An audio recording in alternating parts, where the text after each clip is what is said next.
Good. Hi, Kadiann. Carleen. Welcome to Midlife Migration. Thank you very much for having me. My pleasure, my pleasure. All right, so as we always start off, you tell our listeners about Kadiann. I mean, you left Jamaica, but your story is a bit different from the others that I've spoken to. Most people, they say they were filed for, or they got a work opportunity and they decided that they're going to, just make that move. Tell me about your story and how it's a bit different. Well, it's a bit different in the sense that my plan was not to come to the US to live. So it's common that my dad put the filing papers to work for me, and that successfully came through. And I was very rooted and grounded in my Jamaican lifestyle. And this was in my early 30s, I want to say. So I was quite comfortable with where I was.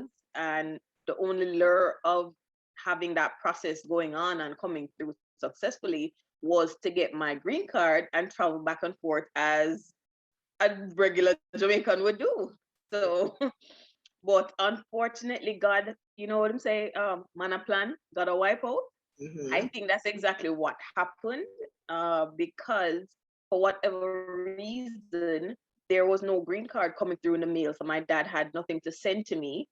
And on top of that, we were drawing close to that 1 year mark where you should have already brought that package, the Manila color envelope that when you're in the immigration line and you see anybody with that package, you say, and them take it to the back room. Yes, that very significant package. They give you a year from the day start the immigration visa, 1 year to enter the country officially with that package. So I was coming up very close to that. So it was very worrying that we didn't get it in the mail.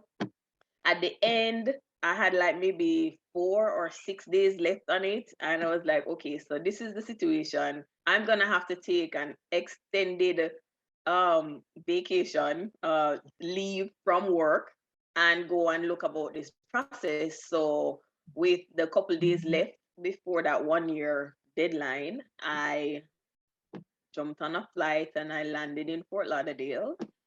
And it's so funny that I remember sitting in the lobby at Norman Manley and saying to my sister, why does it feel like I'm not coming back? I don't know why and where those words came from, but that's what I said to her because I was talking to her. She's like my bestie, my everything, right? My big sister. Right. So I shared that with her. She was the only person that I shared that with.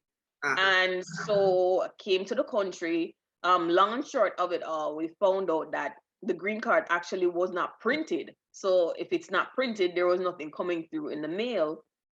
And so I had to do a medical over again and, go through a little process before they were actually able to have the green card printed, and then it was sent out in the mail.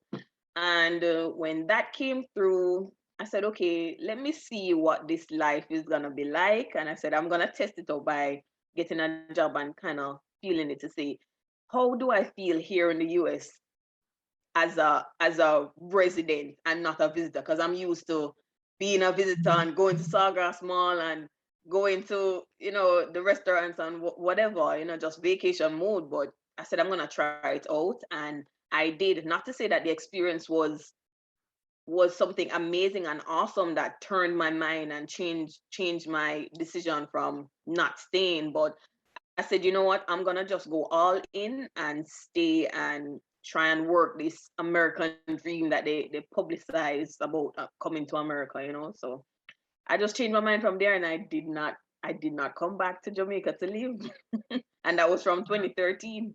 That was 2013, right? So as we were saying, a bit different from the conventional, the normal story that we have here. So your expectations versus the reality now. So you're used to the visitor mode. Were there any shocks or anything caught you off guard? Oh yes, man. It is a night and day process. Visitor mode versus resident mode, totally different. It's a whirlwind and I guess I share in the whole journey of anybody, you know, the typical person. I wouldn't say anybody, the typical person, typical Jamaican who resettles in a new country. So, I mean, at that time of my life, so here I am in my early 30s. I have my first year degree under my belt. I have my second degree, my master's MBA actually from NCU under my belt. So I'm saying, well, I think I'm qualified enough to get a decent job. At the time, I was working with the government as a food inspector, so I'm looking for something within that lines. And we work a lot close with the U.S. Food and Drug Administration.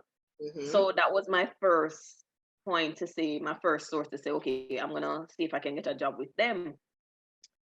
Um, it was the easier way to go, but I said, because I'm gonna go all in, I'm gonna go according to my dream, which was not necessarily to continue as a food inspector, but it was still on my list of job on the job search list. So, you know, I get down there, I'm looking to venture into more marketing and more administrative because I did a lot of coordinating tasks, organization tasks. I said, let me put those skills to use. And then I searched for those types of jobs, but nothing much wasn't coming up. I don't know if I wasn't searching correctly or searching the right way or putting in, you know, setting my resume according to how it should be set. Because what do I know about the bots and the algorithms that they have searching the resumes? I don't know anything about that. So I'm Yeah. thinking, yeah, they're gonna read and see all my qualification and my experience and then definitely put me in that place. But no, that reality was something different from what I had all wrapped up in my mind. So Uh-huh. it's it it's a part of that process along with just trying to settle in the culture and being in a new environment. I'm not at home, I'm not with my mother, you know, it's just totally different. The expectations, you know, see me and live with me are two different things. Yes. So all of that is built up in, okay, your expectation in your mind versus what's happening in reality. So all of that is taking a toll on me. But at the end of the day, I just kind of settled my mind and I went through with it. You know, I went through the journey of the eventually settling on a customer service job at a call center because those were so they were so common. As soon as you put in a job search, no matter what you search for, apparently, some call center type job came up. So that's the one I settled on. And I moved from there to, let me see. So from the call center to another call center. And this is Left the call what we're center. talking about here. The first one after how quickly did you get into the first one after you arrived? I want to say maybe about maybe 3 to 4 weeks. Okay. Three to Mm-hmm. 4 weeks, yeah. And I guess it came to that because I was not settling for what was already coming up.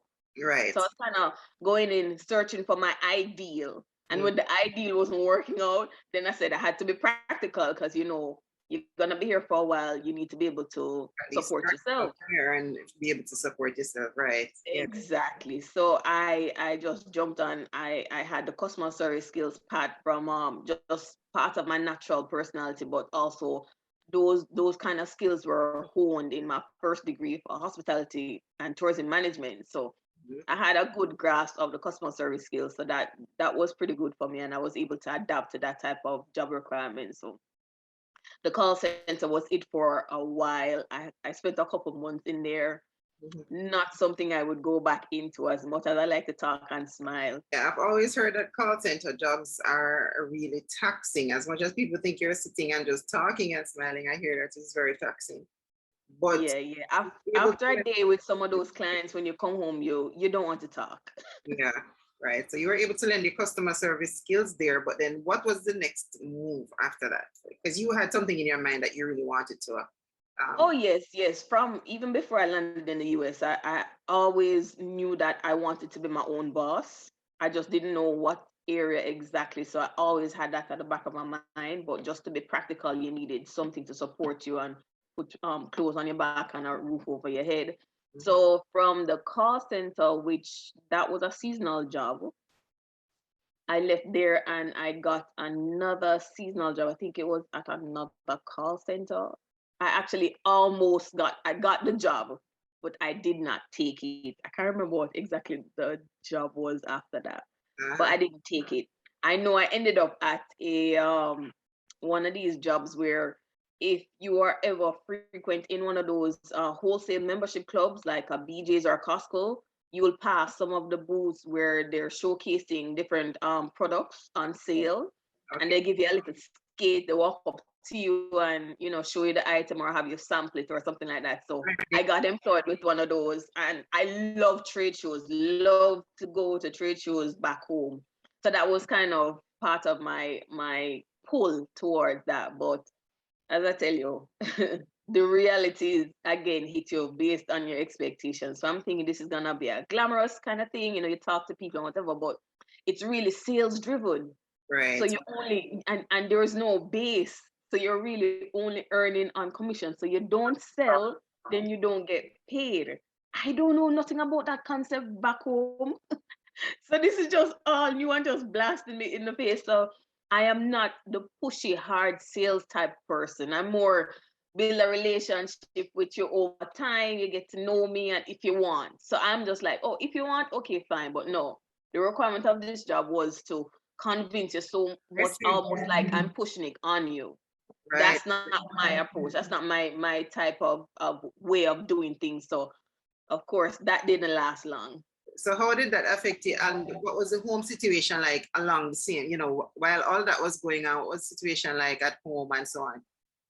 At home it was okay, but it's so funny. We always my friends and I we always talk about, you go and you stay with the family overseas, and after 2.5 weeks, 3 weeks now, the faces turn and they started looking like, okay, so it's not really vacation, you're really here. All right, so you know, do this, do that. It's almost like that unspoken expectation. Right. So They're they don't really testing, come right? clear to say, okay, You're relaxed enough now, time for you to get out of the nest. yes, yes, right.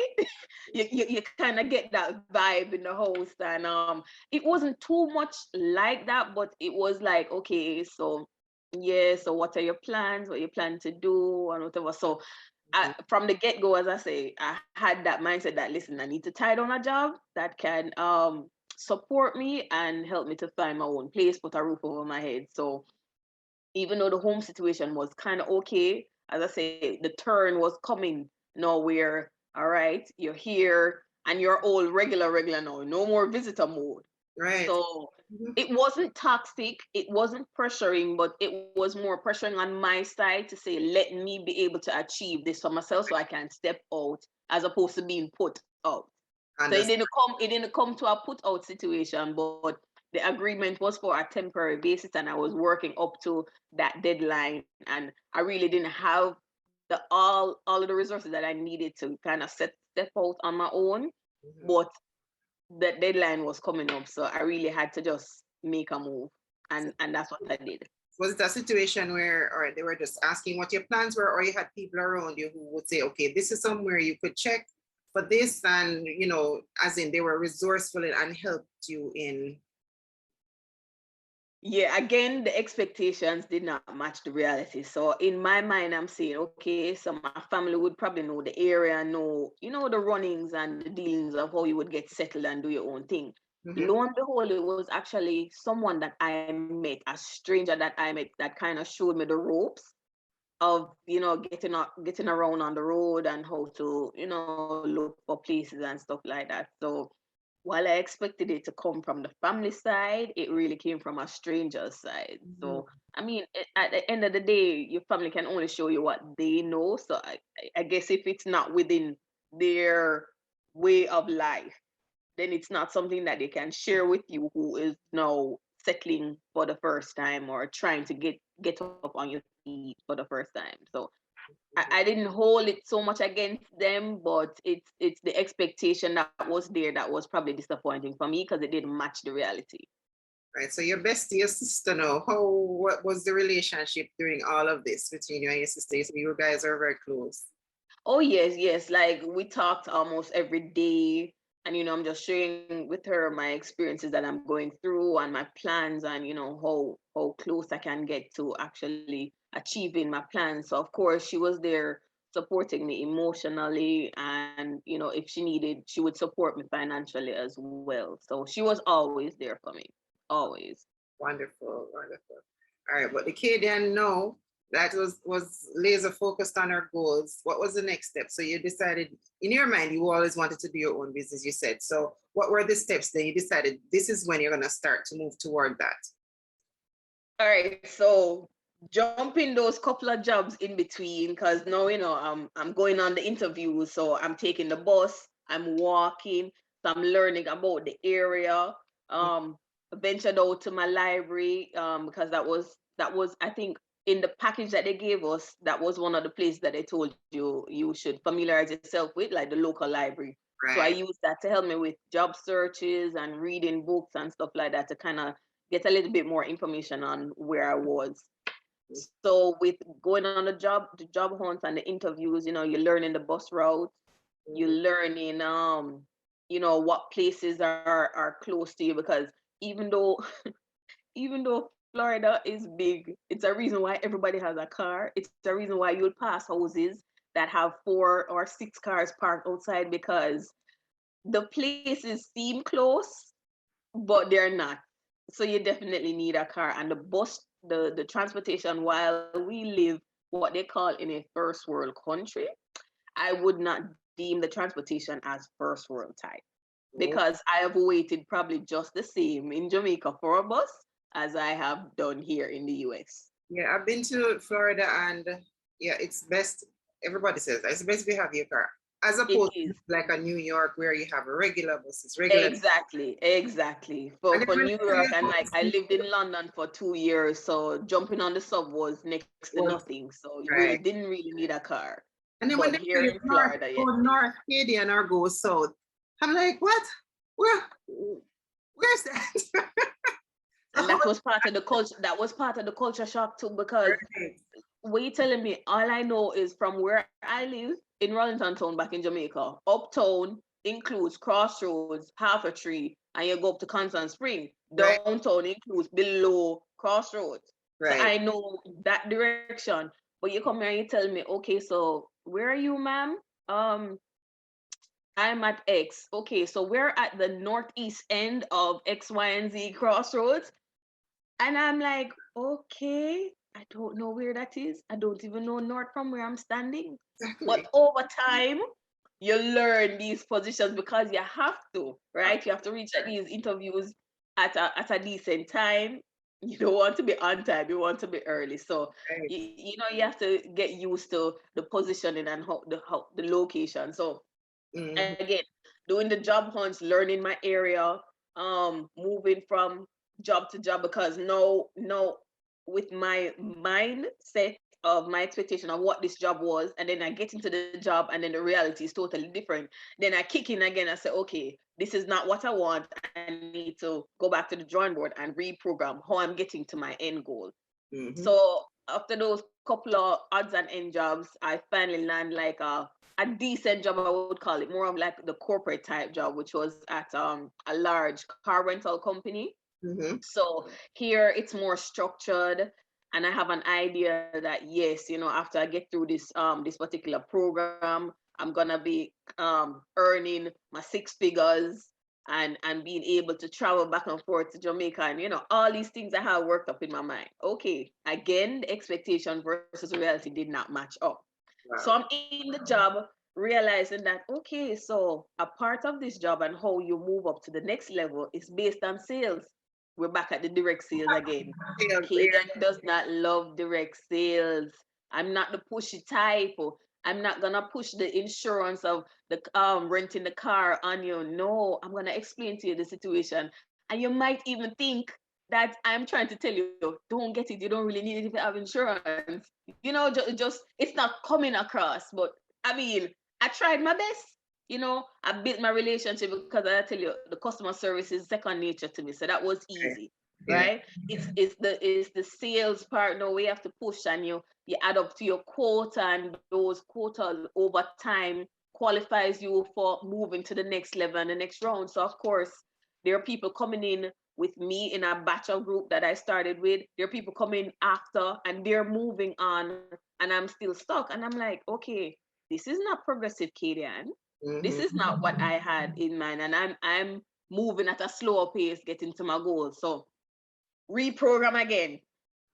So I said, okay, I'm gonna go for a job in corporate because it's gonna be more administrative, it's gonna be more operational, less sales. All right. So I scored this job, and it's two of us that shortlisted. And the other person got the job over me. Why?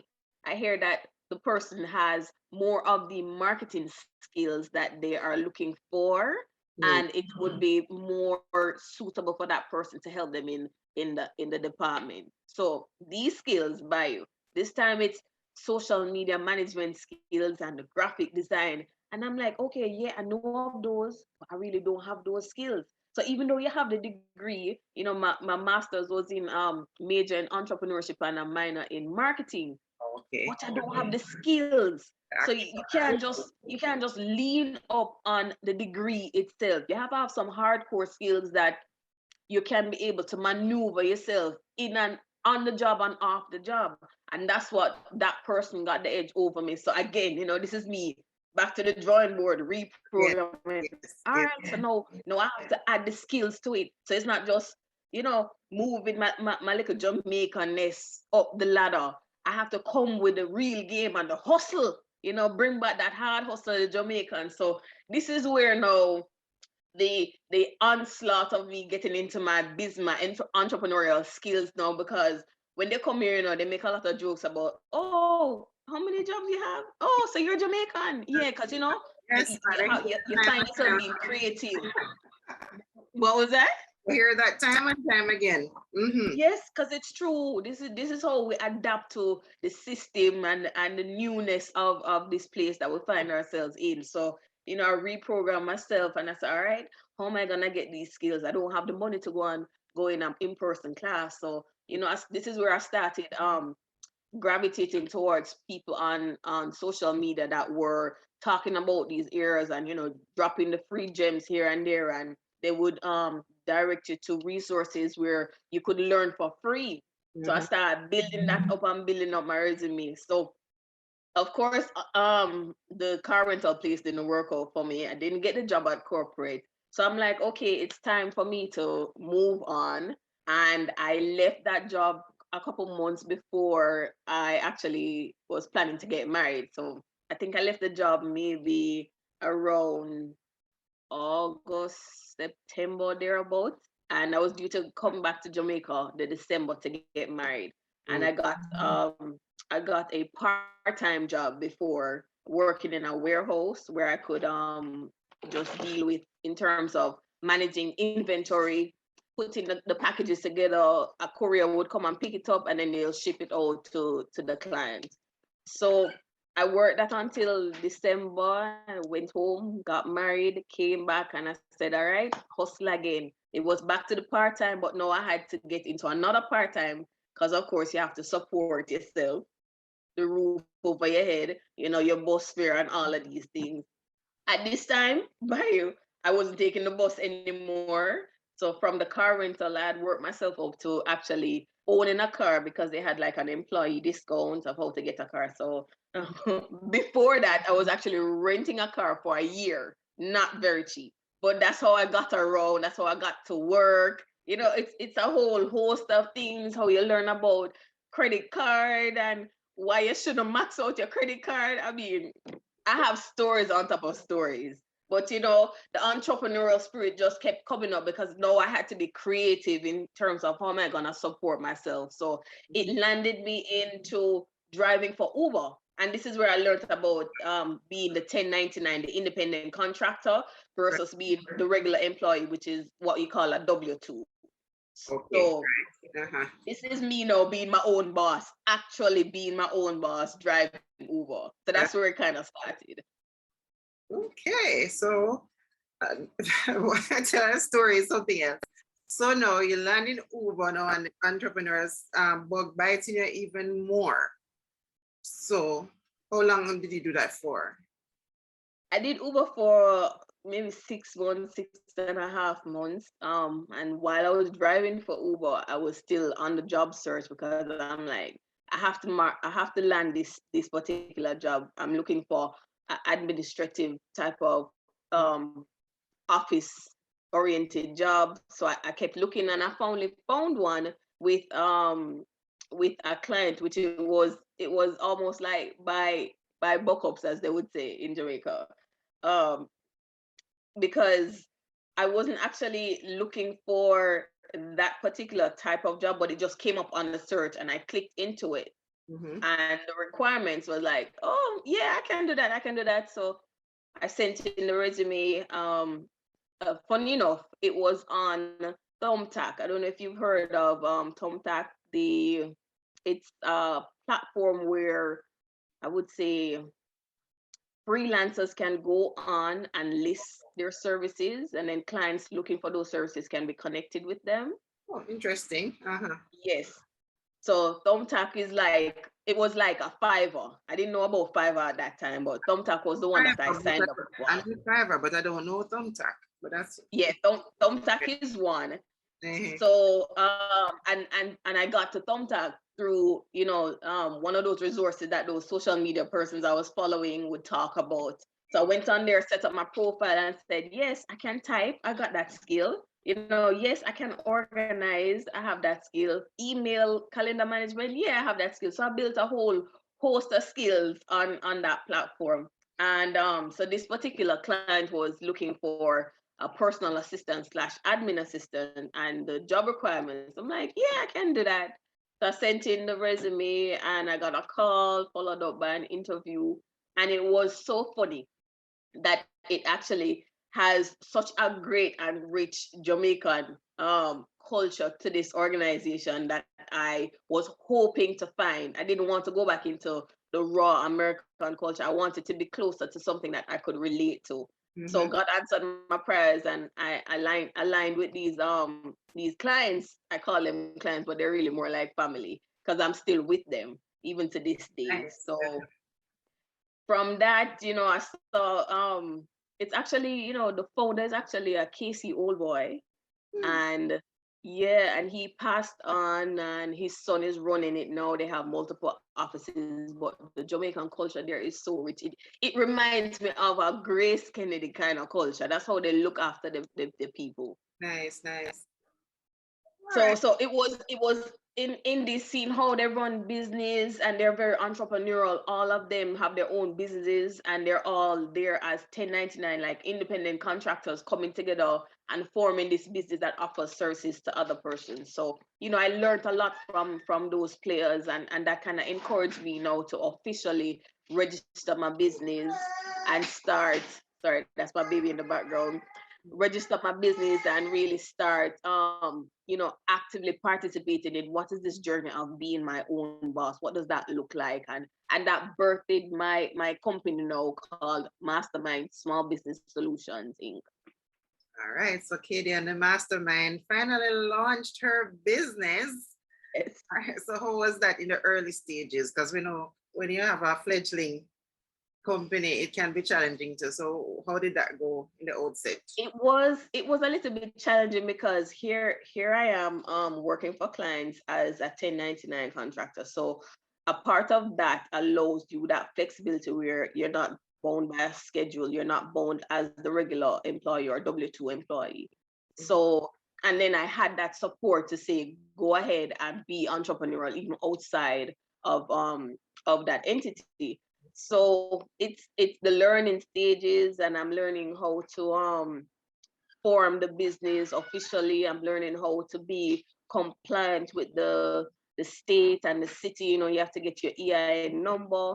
You have to get all these nooks and crannies of how to really start a business. So I was researching, doing it for myself, and learning from those who had already done it, and just putting it all together. Really starting it out as a side hustle because I wasn't in it full time. I was just coming home after my day job and then putting some work and effort into my own side hustle. So it was just building block by block, day after day.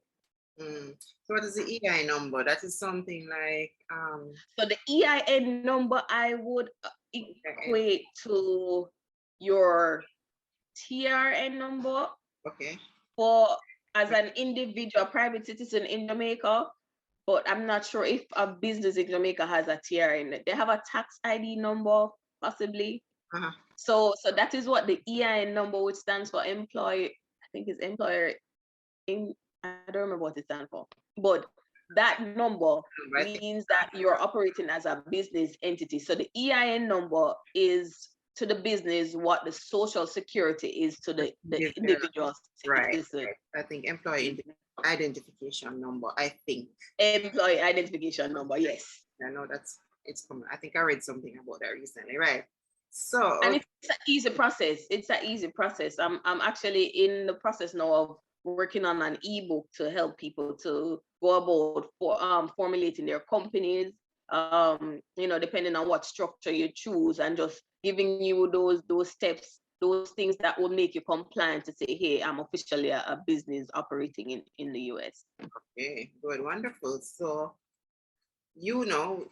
what is it that your mastermind business actually does? Okay, so Mastermind Small Business Solutions. First and foremost, we do bookkeeping. But this is my vision for MSBS. It is going to be a business development hub for entrepreneurs, more like solopreneurs who want to build generational wealth. And it's particularly geared towards people who want to build Jamaicans, I would say Jamaican immigrants who want to be entrepreneurs, building generational wealth for their families where they are now and for back home. So that's kind of my vision for this company. So we're gonna have a suite of business services that cater to this type of entrepreneur. It's gonna have services such as bookkeeping, because definitely when you form a business, you want to hold yourself accountable, and you also want to separate your personal from your business. And the one thing that can help you is to have a good accounting system. So it offers bookkeeping services. On top of that, it offers credit building services. Now, a lot of people will know about having good credit for you as a private citizen, but what other people don't know is that you do also need to build credit for your business, because this is going to be the gateway to your loans and your other financial solutions to fund your business. Right. Good credit is going to get you there. True. I like that. We're so many people are focused on getting the credit for themselves so they can buy a house, a car, whatever. But for the business now, it's a different. It's a different way of getting the credit, and you will find out that having great credit on the personal side complements and enhances the credit on the business side. Good. So on top of credit building now, we're also going to be providing insurance services for that type of entrepreneur. So of course, there's life insurance on the private individual side, but there's also insurance that you need on the business side because you want to protect your business, right? So you would have general liability for the business to protect just in case somebody should sue you, in case if you have a physical structure, there's something to cover that in case of any incidents or acts of God. Okay, I love that. A complete suite then of services for. Yes, and I should round it out with legal representation, but that's through like a third party.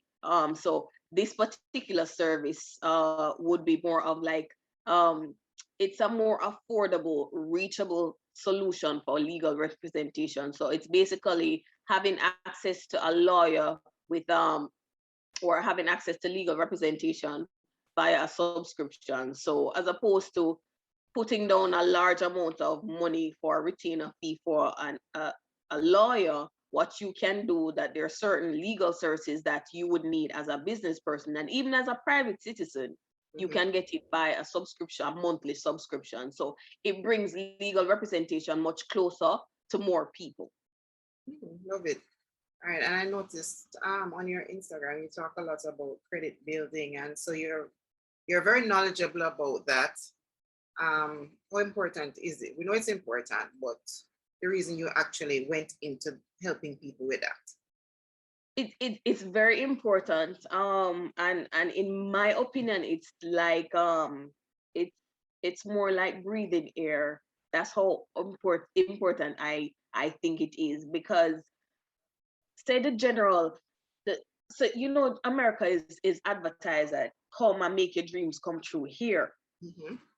But what they don't advertise is the underlying systems that you actually need to know about and be able to know how to work to get you to realize that dream. Mm-hmm. And one of the foundations to that is credit. Oh my gosh. Having good credit matters so much. It is literally like life and death, because having good credit means could mean that you either get a job or get a promotion or you don't. Having good credit means that you live in what they call the hood here, or you live in a decent community. Having good credit means that your insurance rate, you could be paying 500 as opposed to paying in the hundreds or even less than 100. Having good credit is so important because it impacts so many things, so many other things in life that you would not have thought that credit would be important to have. Right. So when I found that out, I was like, I'm sold. I'm telling anybody and everybody who can listen, and I will be happy to show you how I got to where I am. And even though I'm not where I need to be, where my credit is concerned, but I can show you what I have learned, what I have observed. And if you want to apply that, you can then start to build on getting good and great credit. So yes, credit is very important. Yes, I love that. That's you've learned the system and you're willing to help others. You know, definitely blessings, only blessings. Can't come. Only blessings. Listen, as my mother would tell me that, it is more blessed to give than to receive. And then it is so important for you that even though you're getting, because you're giving, you're then opening yourself up for more, to get more. So Right? imagine if you're getting and you're holding on to it, but you're not giving it away. You're really doing yourself a disservice. So it only makes sense to give it out. Can come in, right? Yes. Exactly. Imagine if a mango tree was producing all them East Indians and none of them you couldn't pick, it wouldn't let go. Then how it get more? Yes, I love that. No, man, you have to give it. You have to give it out. I love that. Love that analogy for true. True. All right. So you have your goals for the business, you say, and so I wish you all the best with that. But your family now, how your family come in, your husband and the support system. Yes, okay. That is another whole saga altogether. The drama continues. I mean, you come here. Yeah, man, the drama continues, man. Cause family, when you talk about family, say there's drama. And when you talk about Jamaican family, there's drama. All right.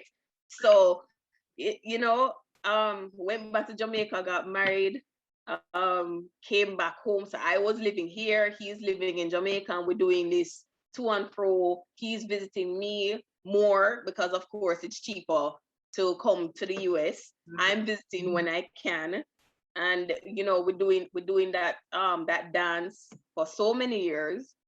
And I want to say, the paperwork went in when we could afford the resources to actually start the paperwork. Mm-hmm. And from just connecting into the resources and just being me who loves to learn, just connecting to resources and learning the different, what I could learn about the immigration process, and how I could, sort out my husband, so to speak, so that, set the pathway for when he comes, then, he can be able to, settle in much better than I did.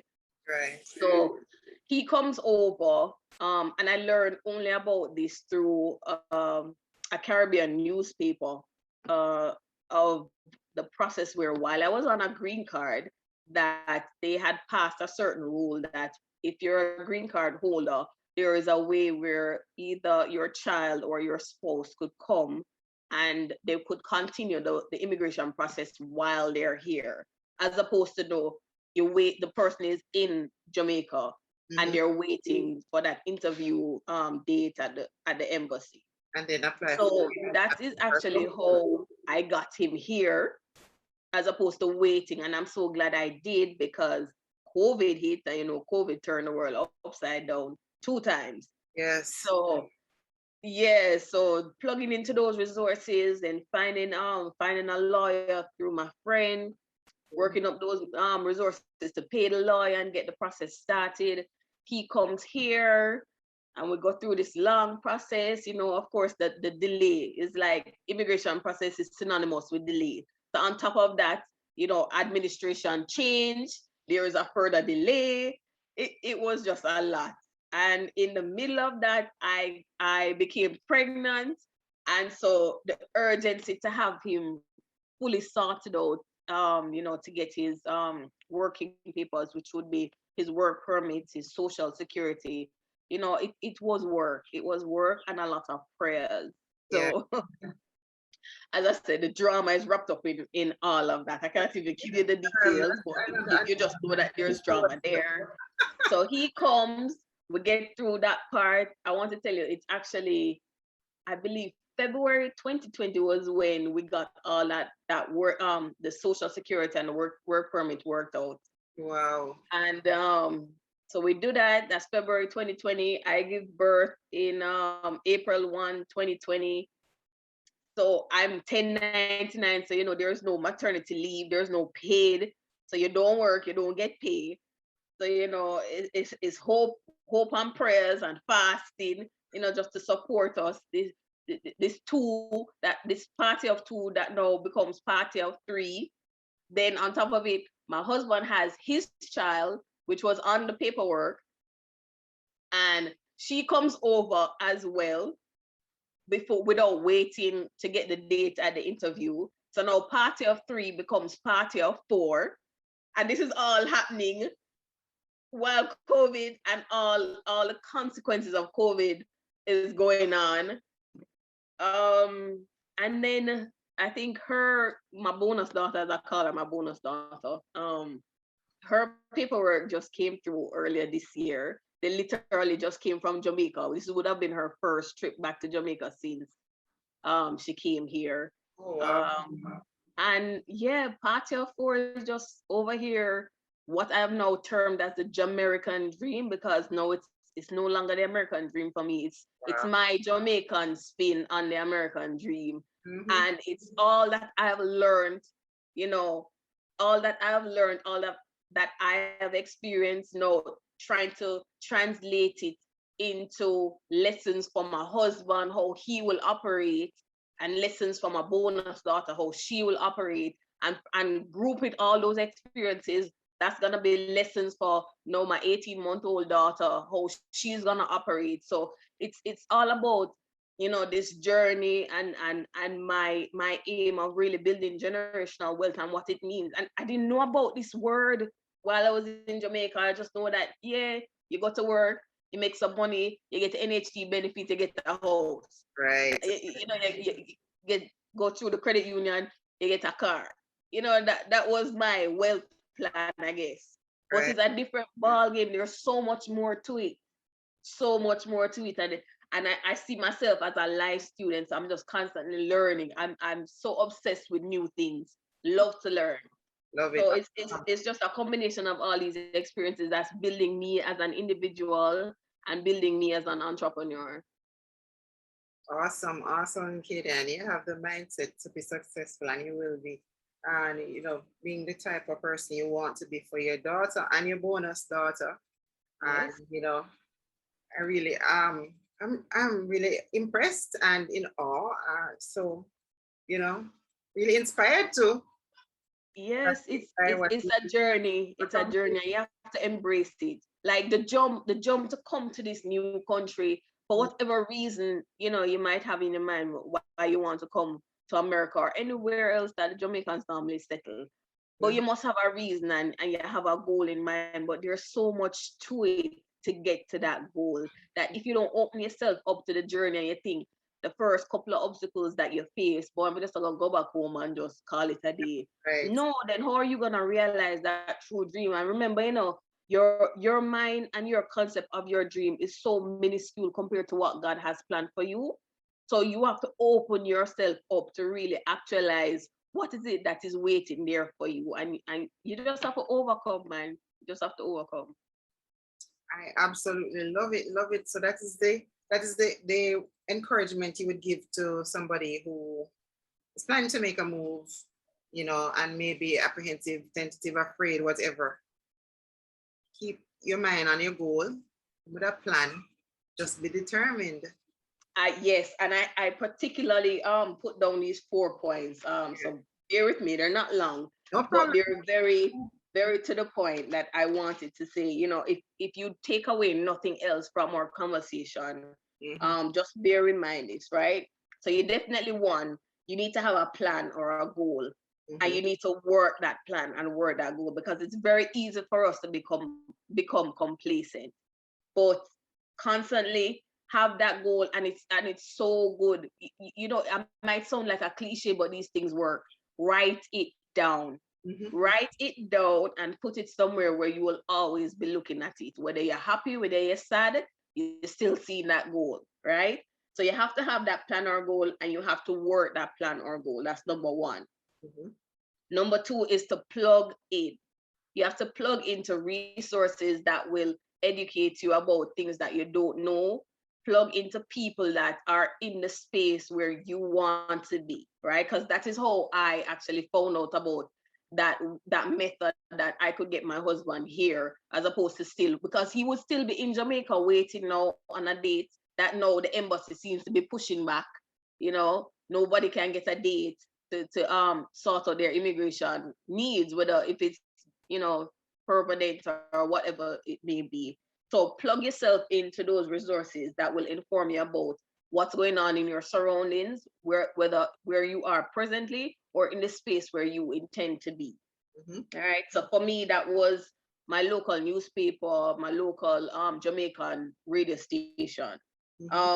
Thirdly, you definitely want to be a lifelong student. You want to be forever learning, right? You want to gain as many skills, and this is 2 parts. You want to gain very useful skills, right? Don't just depend on, I have a degree, I'm coming to the country, I must get a job. No, make sure that you have some skills that you can use while you're waiting on that job, while you're on the job. And even if you get pushed out of that job, those skills can still help you to earn, right? So you definitely want to get those skills, and you want to master those skills. The second part to that is you want to become financially literate. If you want to make the American dream, however you see it, come true, you have to become financially literate. And key to that is, again, knowing about credit. I can't stress that enough. You have to learn that part, right? So where am I now? The 4th point is remain true to yourself. It's a reason why you are Jamaican. No, I want to say that even on the journey of you settling into this new country, it is very easy to fit in and lose yourself. Whether you want to catch the accent and you don't want to talk to them in the patois, or you don't want to look a certain way like a Jamaican, whatever, just remain true to yourself, because that is the key. That is what's gonna help you to stand out if you're going up for a job. It's what's gonna help you to stand out for certain opportunities that you might not even realize. Your uniqueness in being Jamaican or just being you is what will tip you over the scale. So I want to just leave you with that. That was my last point. Just remain you. Yes, everybody else is taken, so you have to be yourself. Be authentic. Exactly. You couldn't say it better, Carly. Yes. Yes. All right. Love it. Oh my goodness. And look how Kadiann was worried. What an awesome conversation, man. Oh Lord, the stories, as I said, the drama continues, and I know there's much more to come. And I'm so happy for you having this platform, Carly. Let me just big it up a little bit, right? Yes. Carly, can I tell you, our connection is so timely and unique when I came across you. And I said, midlife migration. I never did think so me really in the midlife section. I would have called myself midlife, but midlife migration is so fitting because one, having been on this journey and I'm still on this journey, I realized that I want to be able to help those who are coming behind me, or maybe they are here already, but they got stuck. To say, how do you settle it? How do you prepare yourself to come? How do you prepare yourself while you're here to get where you want to go? So when I saw your thing, I said I had to plug in. I had to see what this midlife migration was about. And I'm so happy that I connected with you. Thank you for opening yourself up, because it's not easy to be in the public eye, which is where you are now. Yeah. Don't watch the numbers. A million has to start with one. That's how you get to a million. You have to start counting at one. Exactly. So thank you for your platform. Thank you for opening yourself up. Thank you for sharing, allowing others to come on and share their story to help others. So Yeah. big up for that. My pleasure. Yes, man. We have to keep the link and collab in other ways. Yes, definitely. Yeah. All right, Kadiann. Well, blessings to you and your family and your business and everything. Thank you, and the same to you. I Yeah. know you are looking to making that transition on that fateful day. So Yeah. blessings to you, and I am here, whichever state that you might settle in. No, we are borderless because of social media. Right. So I am always open to helping wherever I can, and I like to tag myself that if I don't know, I know somebody that probably knows. Right. Yes. Yes. Yes. Yeah, man. Thanks a lot, Kadiann, and it's my pleasure to have you. So we will talk Yes, more on WhatsApp about what. yes, definitely. We'll keep that link. All right, and thank you. You're welcome. Have a great one. You too. All right. Bye.